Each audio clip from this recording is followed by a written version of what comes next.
नमस्कार दोस्तों, आपका स्वागत है आपके अपने YouTube चैनल पर। आज की बड़ी खबरें और मुख्य समाचार HRI न्यूज पर आपके लिए लेकर आए हैं। जानेंगे दिन भर के मुख्य समाचार इसी वीडियो में आगे। वहीं दोस्तों, अगर आप लोग भी चुनावों में ईवीएम का जोरदार तरीके से बहिष्कार करते हैं और बैलेट पेपर से फिर से चुनाव की मांग करते हैं तो वीडियो को लाइक करके चैनल को सब्सक्राइब करके अपना समर्थन दर्ज करवाइए। तो दोस्तों, पहली बड़ी खबर की तरफ चलते हैं। पश्चिम बंगाल चुनाव, सीआईएसएफ पर करवाओ एफआईआर, चुनाव बाद में देख लूंगी। कूच बिहार फायरिंग में मारे गए युवकों के परिजनों से बोली हैं सीएम ममता बनर्जी। कूच बिहार फायरिंग मामले में ममता बनर्जी ने सिलीगुड़ी में बड़ा बयान दिया है। ममता बनर्जी ने फायरिंग में मारे गए युवकों के परिजनों से बात करते हुए कहा कि सीआईएसएफ पर जाकर हत्या का मुकदमा आप दर्ज करवाओ, चुनाव बाद मैं उसे देखूंगी। उन्होंने कहा कि पुलिस स्टेशन में अगर केस दर्ज नहीं किया जाता है तो आप मुझे बताओ, मैं उस पुलिस वाले को भी देखूंगी। वहीं सिलीगुड़ी में पत्रकारों से बातचीत के दौरान ममता बनर्जी ने फायरिंग में मारे गए युवकों के परिजनों से बातचीत की। टीएमसी सुप्रीमो ने इस दौरान कहा कि मैं आज ही आप लोगों के पास आने वाली थी, लेकिन मुझे वहां आने से रोक दिया गया। ममता बनर्जी ने आगे कहा कि मैं 14 अप्रैल को वहां पर आपसे मिलने के लिए आने की पूरी कोशिश करूंगी। इस दौरान सीएम ने परिजनों से एफआईआर दर्ज करवाने को भी कहा और चुनाव आयोग पर निशाना साधा। टीएमसी प्रमुख ने इस दौरान चुनाव आयोग पर भी निशाना साधा, आड़े हाथों लिया। उन्होंने कहा कि आयोग की देखरेख में यह सब कुछ हो रहा है।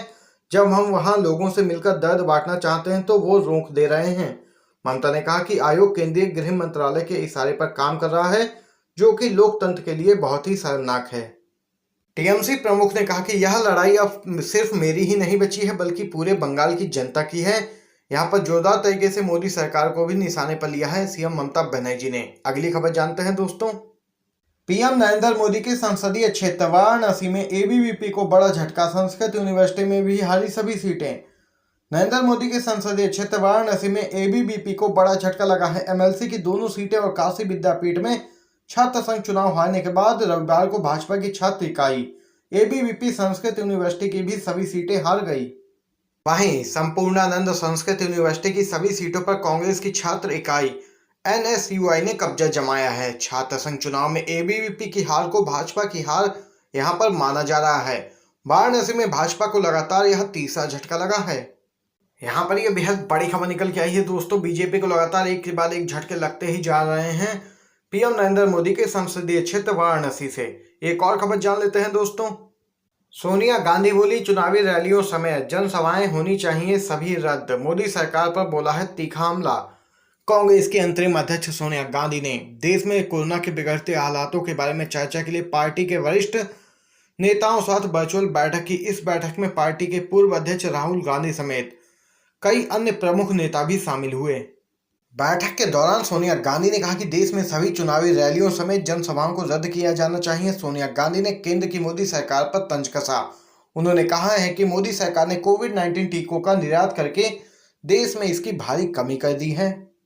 इसके साथ ही सोनिया गांधी ने आरोप लगाया है कि सरकार ने इस परिस्थिति में कुप्रबंधन किया। रिपोर्ट के अनुसार सोनिया गांधी ने यह भी कहा है कि चुनावों के लिए भारी भीड़ का जुटना और धार्मिक आयोजनों की वजह से कोरोना वायरस के मामलों में यहां पर बड़ी तेजी आई है।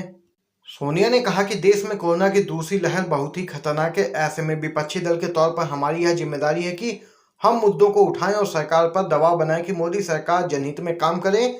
साथ ही कहा कि मोदी सरकार को देश के सभी राज्यों में संक्रमण और मौत के आंकड़ों को पेश करना चाहिए। गुजरात मॉडल की भयानक तस्वीर जनता अस्पताल के बाहर खड़ी है। इंजेक्शन बीजेपी ऑफिस में बांटे जा रहे हैं। जी हां दोस्तों, देश में इस वक्त कोरोना की दूसरी लहर के कारण माहौल काफी चिंताजनक बन गया है। जहां एक तरफ कोरोना वैक्सीन लगने के बावजूद लोग दोबारा कोरोना के शिकार हो रहे हैं, वहीं दूसरी तरफ देश में कोरोना वैक्सीन की भारी किल्लत की खबरें भी अब सामने निकल के आ रही हैं। अब भाजपा शासित गुजरात में भी यह समस्या बढ़ने लगी है। वहीं इसी बीच एक खबर सामने निकल के आई है कि गुजरात में भाजपा दफ्तर में रेमडेसिविर इंजेक्शन फ्री में बांटे जा रहे हैं। आपको दोस्तों बताते चलें। वहीं गुजरात में विजय रूपाणी सरकार इस पूरी खबर के सामने आने के बाद विपक्षी दलों के निशाने पर आ गई है। इस मामले में विपक्षी दलों का कहना है कि जब सरकार पहले ही ऐलान कर चुकी है कि यह इंजेक्शन स्टॉक में नहीं है, तो इतने बड़े पैमाने पर भाजपा दफ्तर में यह वैक्सीन लोगों में कैसे बांटी जा रही है। ये बड़ी खबर निकल गई है दोस्तों। एक और खबर जान लेते हैं इसी के साथ। लॉकडाउन लगाने के खिलाफ ओवैसी, कहा दोबारा लगाना गरीबों के साथ विश्वासघात होगा। एआईएमआईएम के अध्यक्ष असदुद्दीन ओवैसी ने कहा कि 4 राज्यों पश्चिम बंगाल, असम, पुडुचेरी और तमिलनाडु में विधानसभा चुनाव के नतीजे आने के बाद भारत को फिर से देशव्यापी लॉकडाउन नहीं लगाना चाहिए। वहीं ओवैसी ने बीते रविवार को एक अपने ट्विटर अकाउंट पर वीडियो भी पोस्ट किया। इस वीडियो में वह कहते हुए नजर आ रहे हैं कि यदि प्रधानमंत्री मोदी एक बार फिर से भारत में कोरोना का लॉकडाउन लगाते हैं तो यह एक बड़ी गलती होगी। इस वीडियो में ओवैसी ने कहा कि मुझे उम्मीद है कि प्रधानमंत्री देश में असम, पश्चिम बंगाल, तमिलनाडु और पुडुचेरी में विधानसभा चुनाव के लिए परिणाम घोषित होने के बाद लॉकडाउन नहीं लगाएंगे। उन्होंने कहा कि लॉकडाउन जैसी पाबंदियों को लागू करना गरीबों के साथ एक विश्वासघात होगा। ओवैसी ने दावा किया कि पिछले साल लगे देशव्यापी लॉकडाउन में 10 करोड़ गरीबों को अपनी नौकरी तक गंवानी पड़ी थी। इसलिए वह कहते हैं कि मुझे उम्मीद है कि मार्च 2020 में प्रधानमंत्री मोदी ने जो गलती की थी वह उसे इस साल नहीं दोहराएंगे। यहाँ पर ये बड़ी बात कही है ओवैसी ने। दोस्तों, आपकी क्या कुछ राय है इस खबर पे? आप अपनी राय बता सकते हैं कमेंट बॉक्स में कमेंट करके। अगली खबर की तरफ चलते हैं। राकेश टिकैत का आरोप, कोरोना के नाम पर जनता के साथ हो रहा धोखा। बोले किसान मीटिंग करना चाहते हैं तो कोरोना और चुनाव क्यों? जी हाँ दोस्तों, आपको बताते चलें क्या कुछ है पूरा मामला। देश में बढ़ते कोविड-19 के मामलों के बीच पश्चिम बंगाल सहित कई राज्यों में विधानसभा चुनाव जारी हैं। रोड शो और रैलियों में लोगों की भारी भीड़ देखने को मिल रही है, जहां कोविड के दिशा निर्देशों की जमकर धज्जियां उड़ाई जा रही हैं। इधर दिल्ली की सीमाओं पर किसान आंदोलन भी जारी है। किसान नेता राकेश टिकैत कृषि कानूनों के विरोध में लगातार अलग अलग राज्यों में जा रहे हैं और किसानों को संगठित कर रहे हैं। हाल ही में राकेश टिकैत ने सरकार पर आरोप लगाया है कि बढ़ते कोरोना वायरस के बीच चुनाव हो रहे हैं, लेकिन उनकी सभाओं पर रोक लगाई जा रही है। राकेश टिकैत मध्य प्रदेश में सभा करने वाले थे, लेकिन राज्य में लॉकडाउन के चलते वो वहां नहीं जा पाए। इसी बात को लेकर टिकैत ने सरकार पर निशाना साधा कि जहां चुनाव है वहां पर कोरोना नहीं है और जहां किसान मीटिंग करना चाहते हैं वहां कोरोना है। इलेक्शन कमीशन ने कूच बिहार में नेताओं के प्रवेश पर लगाया प्रतिबंध। ममता बनर्जी बोली, तथ्य दबाने की हो रही है कोशिश। मुख्यमंत्री ममता बनर्जी ने कूच बिहार में एक गोलीबारी की घटना को नरसंहार करार देते हुए कहा कि निर्वाचन आयोग ने 72 घंटे के लिए जिले में नेताओं के प्रवेश पर प्रतिबंध लगा दिया है, क्योंकि वहां तथ्यों को दबाना चाहता है। आपको दोस्तों बताते चले, तृणमूल कांग्रेस प्रमुख ने एक सम्मेलन में आरोप लगाया कि केंद्रीय बलों ने राज्य विधानसभा चुनाव के चौथे चरण के मतदान के दौरान शीतलकुची इलाके में लोगों के शरीर के धड़ को निशाना बनाकर गोलियां चलाई। बनर्जी ने कहा कि चुनाव आयोग कूच बिहार में प्रवेश को प्रतिबंधित करके तथ्यों को दबाने की कोशिश कर रहा है, इसलिए उसने यहां पर रोक लगाई है शीतलकुची जाने में। और वहीं सीएम बनर्जी ने निर्वाचन आयोग पर निशाना साधते हुए ट्वीट किया कि इलेक्शन कमीशन को आदर्श आचार संहिता का नाम बदलकर मोदी आचार संहिता कर देना चाहिए। वहीं उन्होंने ट्वीट किया कि भाजपा अपनी पूरी ताकत लगा सकती है, लेकिन दुनिया में कोई भी मुझे अपने लोगों के साथ रहने और उनका दुख साझा करने से रोक नहीं सकता है। बड़ी बात कही है सीएम ममता बनर्जी ने। अगली खबर जानते हैं दोस्तों। महाराष्ट्र में कोरोना रिकॉर्ड 63,000 नए मामले। सीएम ठाकरे की बैठक में लॉकडाउन पर जोर। महाराष्ट्र के मुख्यमंत्री उद्धव ठाकरे ने राज्य में कोरोना वायरस के मामले बढ़ते हुए यहां पर टास्क फोर्स के साथ वीडियो कॉन्फ्रेंसिंग के माध्यम से एक बैठक की। इस बैठक में जहां उन्होंने रेमडेसिविर के उपयोग और प्रतिबंध लगाने के विभिन्न मुद्दों पर चर्चा की, वहीं बैठक में भाग लेने आए सभी अधिकारियों ने लॉकडाउन का समर्थन किया। महाराष्ट्र के मंत्री असलम शेख ने इसकी जानकारी दी है। उन्होंने कहा कि बैठक में कुछ लोग 2 सप्ताह के लिए लॉकडाउन के पक्ष में थे तो कुछ 3 सप्ताह के लिए लॉकडाउन के पक्ष में। उन्होंने कहा कि अब सोमवार यानी कि आज एक बार फिर से बैठक होगी और कोई नया फैसला लिया जा सकता है दोस्तों इसमें। तो दोस्तों अगली खबर की तरफ चलते हैं।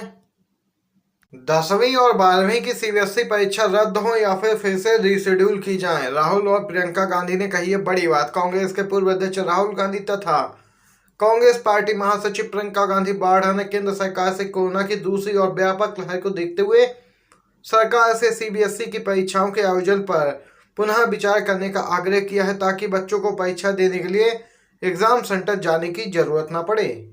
कांग्रेस महासचिव ने ट्वीट किया, कोरोना वायरस का संक्रमण एक बार फिर से हमारे देश को अपनी चपेट में ले रहा है। ऐसे में परीक्षा का दबाव डालने से बच्चों के मानसिक स्वास्थ्य पर भी असर पड़ेगा।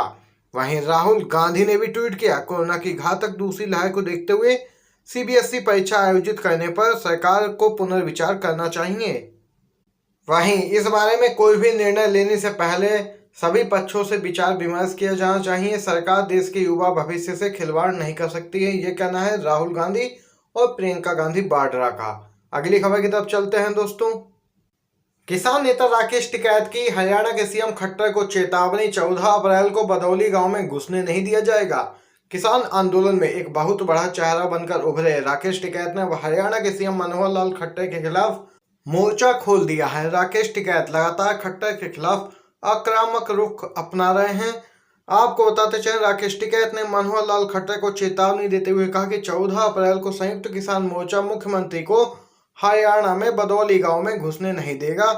पानीपत में राकेश टिकैत ने कहा कि लगातार किसान अपनी मांगों पर डटे रहेंगे, जब तक उनकी मांगें मान नहीं ली जाती तब तक आंदोलन खत्म नहीं होगा। आपको बता दें कि मुख्यमंत्री पानीपत के इस गांव में 14 अप्रैल को बाबा साहेब अम्बेडकर की जयंती के मौके पर एक प्रतिमा का अनावरण करने आएंगे, लेकिन टिकैत के इस बयान के बाद सीएम का कार्यक्रम होगा या नहीं, इस पर सस्पेंस खड़ा हो गया है। वहीं राकेश टिकैत ने कहा कि हम अंबेडकर की मूर्ति के अनावरण के खिलाफ नहीं है, लेकिन मुख्यमंत्री इस उद्घाटन कार्यक्रम की आड़ में यहां सौहार्द को बिगाड़ने के लिए आने वाले हैं। दोस्तों, आज की जो बड़ी खबरें और मुख्य समाचार सामने निकल के आ रहे थे, आप तक पहुंचाए हैं HRI न्यूज के माध्यम से।